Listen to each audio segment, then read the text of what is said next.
Okay, Malte. Man kategoriserer 3 faser i afkoloniseringen. Hvordan var disse, og hvilke landområder omfattes af de 3 faser? Yes. Første fase skete i 1945 til 1954. Det var fase 1, og det omhandlede Mellemøsten og Asien. Fase 2, det var fra 1956 til 1966, hvor det omhandlede Afrika. Og tredje fase, det var fra 1975 til 1994, hvor det var de portugisiske kolonier og de Sydrhodesia. Okay. Hvorledes skete afkoloniseringen i Asien? Jo, Indiens overgang til afhængighed, hvor Storbritannien gav afkald på deres kolonier, og Indonesien blev uafhængig efter en kolonikrig med Holland. Og den mest aktive var, hvor Frankrig prøvede at fastholde deres fransk Indokina, hvilket omhandlede Vietnam, Laos og Cambodia, og de blev først selvstændige efter 8 lange år. Det er meget interessant. Kan du så fortælle os lidt om afkoloniseringen af Afrika? Altså, at det blev mere kompliceret end i Asien, på grund af et stort mindretal af kolonister.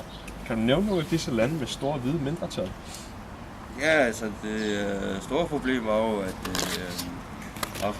i Afrika, der udgjorde de hvide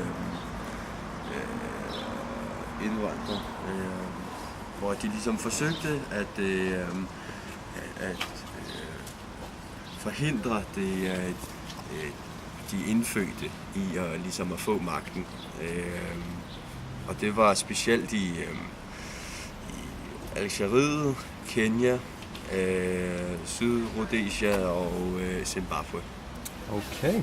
Kan du så fortælle os lidt om, hvilke lande i Afrika, at der opstod krige ved afkoloniseringen, eller en meget langsom overgang til demokratisk flertalsstyre, hvor store sorte var ligeberettiget med videre?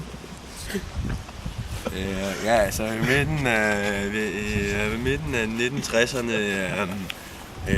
var det kun Portugal, der havde kolonier tilbage i Afrika, men derudover holdt de hvide mindretal fast i den politiske magt, og det var specielt i den Sydafrikanske Republik og Sydrhodesia. Okay. Meget fint, Malte.